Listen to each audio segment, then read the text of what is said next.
अस्सलामुअलैकुम दोस्तों, उम्मीद करता हूँ आप सब खैरियत से होंगे। एक न्यू वीडियो के साथ हाज़िर हूँ। दोस्तों, आज की वीडियो में हम डिस्कस करेंगे कि एसपीएससी की तरफ से जो रिटन टेस्ट कंडक्ट की जाती हैं उसके बाद रिज़ल्ट अनाउंस किया जाता है। रिज़ल्ट अनाउंस करने के बाद एसपीएससी वाले ये रिक्वायर करते हैं कि आप डॉक्यूमेंट्स को कोरियर करें हैदराबाद एसपीएससी के ऑफ़िस में, ताकि आपका इंटरव्यू कंडक्ट किया जाए। आपकी एलिजिबिलिटी को चेक करने के बाद कौन कौन से डॉक्यूमेंट्स होते हैं जिनकी आपने प्रिपरेशन करनी हो, कौन कौन से डॉक्यूमेंट्स होते हैं जिनका सेट बनाकर आपको एसपीएससी को भेजना है, इसके लिए आपको ये इन्फॉर्मेशन पहले से मालूम होना लाजमी है। क्योंकि अक्सर ऐसा होता है कि एसपीएससी का जब रिटन टेस्ट का रिज़ल्ट आ जाता है तो काफ़ी स्टूडेंट कंफ्यूज हो जाते हैं, क्योंकि उस वक्त जो है टाइम भी नहीं होता और एसपीएससी के डॉक्यूमेंट्स काफ़ी ज़्यादा होते हैं जो एसपीएससी वाले रिक्वायर करते हैं। तो इसके लिए मैं एक वीडियो बना रहा हूँ ताकि तमाम कैंडिडेट्स पहले से ही इस बात से आगाह हो जाएं कि एसपीएससी वाले कौन कौन से डॉक्यूमेंट्स मांगते हैं, पहले से ही वो अपने डॉक्यूमेंट्स तैयार कर लें। इस वीडियो से आपको ये फ़ायदा होगा कि आप तमाम डॉक्यूमेंट्स पहले से ही प्रिपेयर कर सकेंगे, ताकि एंड मौके पर आपको किसी किस्म की परेशानी ना हो। तो इस वीडियो में हम डिटेल्स में देखते हैं कि क्या तरीका होता है डॉक्यूमेंट्स को डिस्पैच करने का। तो दोस्तों, आप सब देख सकते हैं कि मैंने एसपीएससी की वेबसाइट से एक रिज़ल्ट जो है डाउनलोड कर लिया है, जो कि एसपीएससी ने अभी रिसेंटली 23 अप्रैल 2024 को डिक्लेयर किया था। इस रिज़ल्ट में ये रिज़ल्ट जो है prosecuting deputy superintendent of police male and female का है। और नीचे आप देखेंगे कि इसमें स्टूडेंट्स की लिस्ट हैं जो जिनका रिज़ल्ट क्लियर हो चुका है, उनकी लिस्ट आई है, बहुत रूरल और अर्बन दोनों। तो इसमें रोल नंबर भी उनके मेंशन है, नेम मेंशन है और डोमिसाइल मेंशन है, टोटल मार्क्स और मार्क्स ऑब्टेन्ड। तो रिटन टेस्ट की जो लिस्ट है कैंडिडेट की, इस लिस्ट को जब आप रिटन टेस्ट क्लियर कैंडिडेट की लिस्ट के बाद जब आप डॉक्यूमेंट्स को देखते हैं और डॉक्यूमेंट्स को नीचे जाते हैं तो आपके पास नीचे इंस्ट्रक्शन या नोट का ज़िक्र होता है, जिसमें आपके पास तमाम तफसीलात होती हैं कि आपने डॉक्यूमेंट्स कहाँ भेजने हैं और कौन कौन से डॉक्यूमेंट्स आपने भेजने हैं। कुछ इंस्ट्रक्शन हमें बताई गई हैं, आए चलें उसको हम रीड कर लेते हैं और समझ लेते हैं। अच्छा, सबसे पहले नोट पे जो लिखा हुआ है, the datum mark work out from the marks statement for each category is as under, जिसका मतलब मेल रूरल के लिए जो मिनिमम पासिंग मार्क्स रखे गए थे वो 47.5 मार्क्स थे और अर्बन के लिए 40 मार्क्स थे। इसी तरह से फ़ीमेल रूरल के लिए 39 और अर्बन के लिए 33 मार्क्स थे। ठीक है। नंबर सेकंड में बता रहे हैं कि कमीशन के पास राइट्स हैं कि वो मॉडिफाइड और करेक्शन भी कर सकते हैं अगर किसी किस्म की स्टेज पर एरर डिडक्ट करें। यानी कि अगर कोई एरर हो इस पूरे लिस्ट में तो वो इस पर करेक्शन भी कर सकते हैं। ठीक है। उसके बाद नंबर 3 पर बता रहे हैं कि रिज़ल्ट एसपीएससी की वेबसाइट पर अवेलेबल है और आप वहां से डाउनलोड कर सकते हैं। चौथे नंबर पर आपको बता रहे हैं all the qualified candidates are directed to send attached copies of below mention documents to assistant director recruitment 2 within 7 days and bring original documents on the date of interview. यानी कि original documents आपने interview में लेकर जाने हैं और 7 दिन के अंदर अंदर डॉक्यूमेंट्स को असिस्टेंट डायरेक्टर रिक्रूटमेंट 2 को भेजना है। अब यहाँ पे एक कन्फ्यूजन है कैंडिडेट्स को कि जब इन्होंने अपना रिज़ल्ट चेक किया तो यहाँ पर असिस्टेंट डायरेक्टर 4 लिखा हुआ था या असिस्टेंट डायरेक्टर 5 लिखा हुआ था या असिस्टेंट डायरेक्टर 1 लिखा हुआ था। तो आपको जो भी रिज़ल्ट जिस पोस्ट के लिए अप्लाई आपने किया है उस असिस्टेंट डायरेक्टर का नाम इधर लिखा हुआ होगा और उसका जो ओहदा है तो यहाँ पर अगर असिस्टेंट डायरेक्टर 1 लिखा हो तो 1 को भेजना है, 2 को लिखा है तो 2 को भेजना है, 3 को हो तो आपने 3 को भेजना है। एड्रेस इसका क्या बनेगा? एड्रेस मैं आपको बता देता हूँ हम इसका क्या बनाएंगे। तो दोस्तों आपको मैं दिखा देता हूँ। ये देखें, मैंने आपके लिए कंप्लीट एड्रेस, जिस एड्रेस पर डॉक्यूमेंट्स शेयर करेंगे एसपीएससी को, वो मैंने लिख दिया है। आप यहाँ से एड्रेस स्क्रीनशॉट भी ले सकते हैं या इसे देखकर अपने पास लिख भी सकते हैं। एड्रेस में आपको पढ़ के भी बता देता हूँ और समझा भी देता हूँ।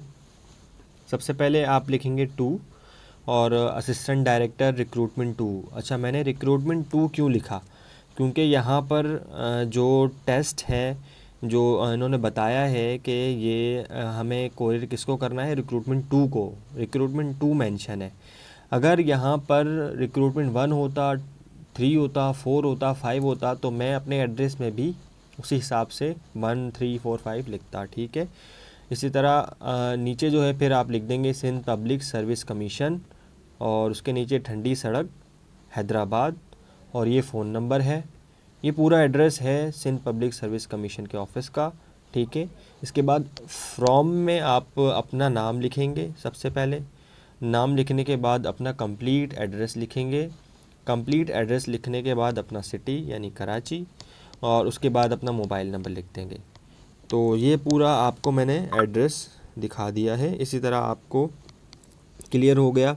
जब भी आपके रिज़ल्ट अनाउंस होगा तो लिखा हुआ है कि असिस्टेंट डायरेक्टर में किस को भेजना है, 1 में, 2 में, 3 में या 4 में, उस तरह आप इसको भेज देंगे। उसके बाद आते हैं डॉक्यूमेंट्स की लिस्ट में, जिसमें सबसे पहले है कि copy of online application form with applicant signature. अब इसमें कैंडिडेट्स को कन्फ्यूजन रहती है कि कहाँ से हम डॉक्यूमेंट्स डाउनलोड करें। इसके लिए सिंपल आपको एसपीएससी की वेबसाइट पर जाना है।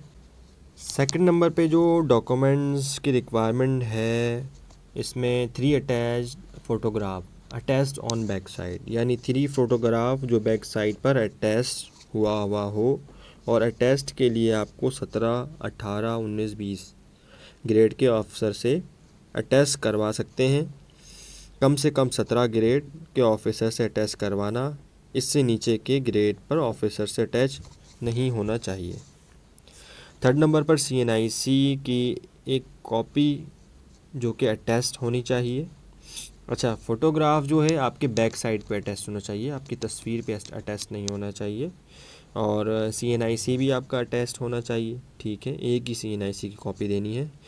और नंबर 4 पे बता रहे हैं कि आपके पास आपने ओरिजिनल बैंक चालान भेजना है। अगर आपने 500 का था 500 वाला भेजना है, अगर 1000 का था तो 1000 वाला ओरिजिनल बैंक चालान जमा करवाना है।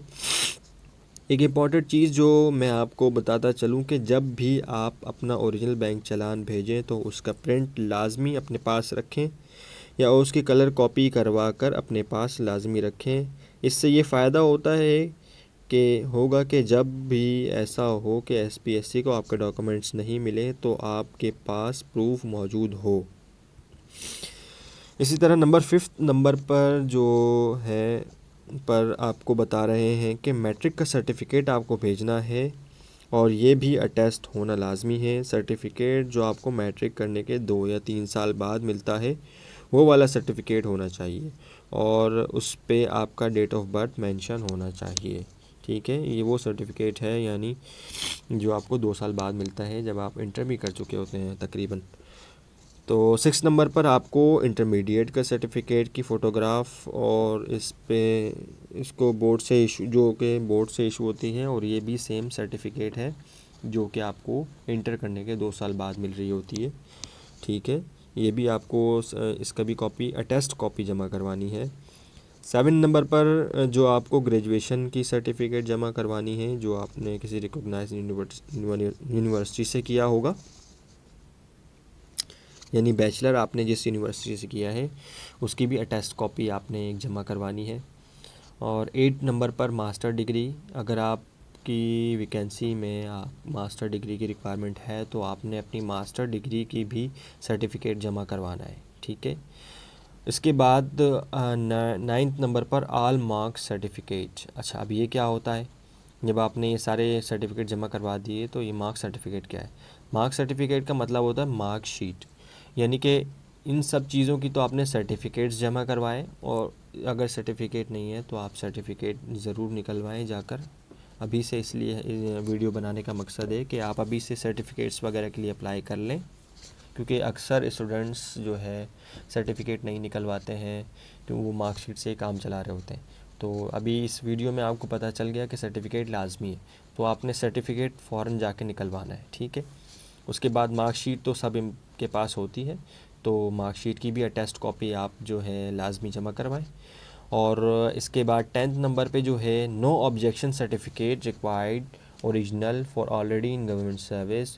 अच्छा, इसमें परेशान नहीं होना है, क्योंकि एनओसी जो है वो सिर्फ़ और सिर्फ गवर्नमेंट स्टाफ के लिए होता है जो एक जगह से दूसरी जगह ट्रांसफ़र हो रहा हो। तो इसमें जो प्राइवेट सर्वेंट हैं और वो अप्लाई कर रहे हैं फर्स्ट टाइम और वो गवर्नमेंट सर्वेंट नहीं है तो उनके लिए एनओसी की ज़रूरत नहीं होगी, ठीक है। और इसके अलावा 11 नंबर पे domicile PRC form D attest होना चाहिए, यानी कि आपका जो एरिया का डोमिसाइल पीआरसी है वो भी लाजमी हो आपके पास।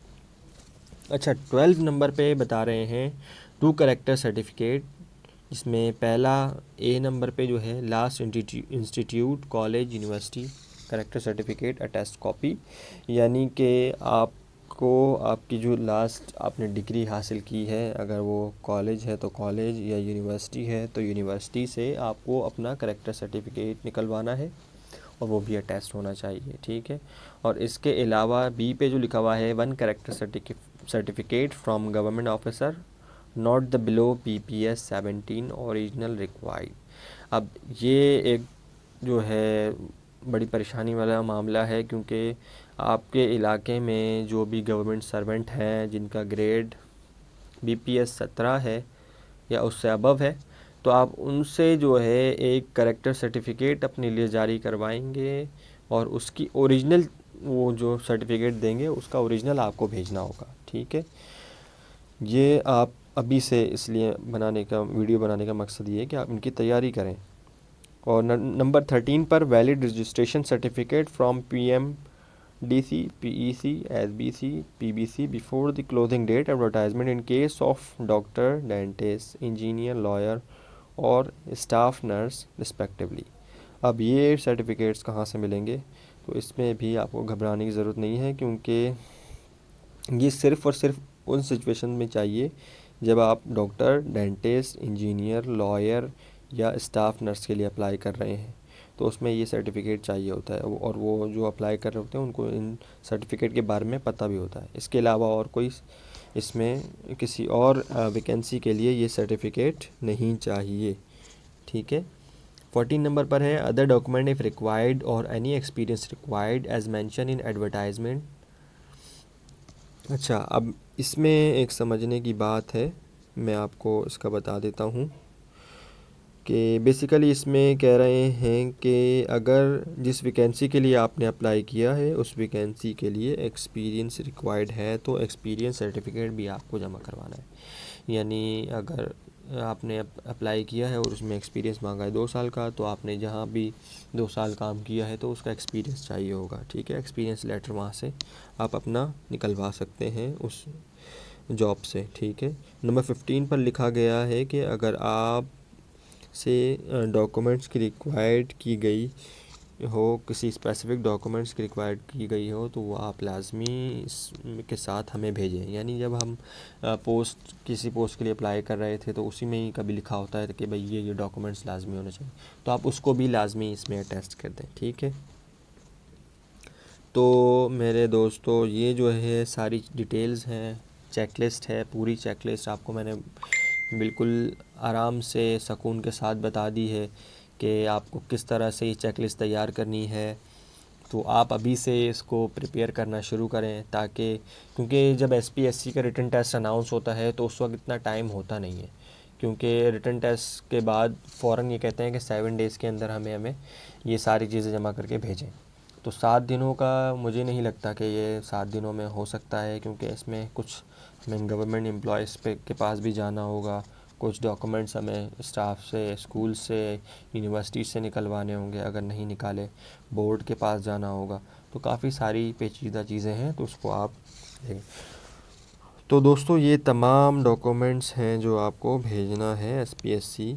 इन डॉक्यूमेंट्स को एक बार आप अच्छी तरह चेक भी कर लें जब आप इसे कंप्लीट कर लें, और इन डॉक्यूमेंट्स को किसी फ़ाइल या एनवेलप में डालकर एसपीएससी के एड्रेस में जो मैंने पीछे आपको बताया है उस पर भेज दें। तो दोस्तों ये थी तमाम तफसीलात डॉक्यूमेंट के हवाले से।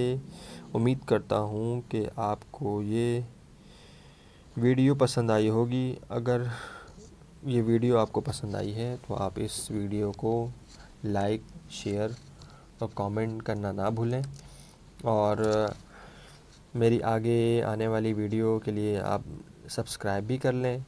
आपको इंशाल्लाह बेटर फ्यूचर नज़र आएगा। हम जॉब से रिलेटेड आपको कंटिन्यूस अपडेट करते रहेंगे। तो अगली वीडियो में मिलते हैं, जब तक के लिए अल्लाह हाफ़िज़।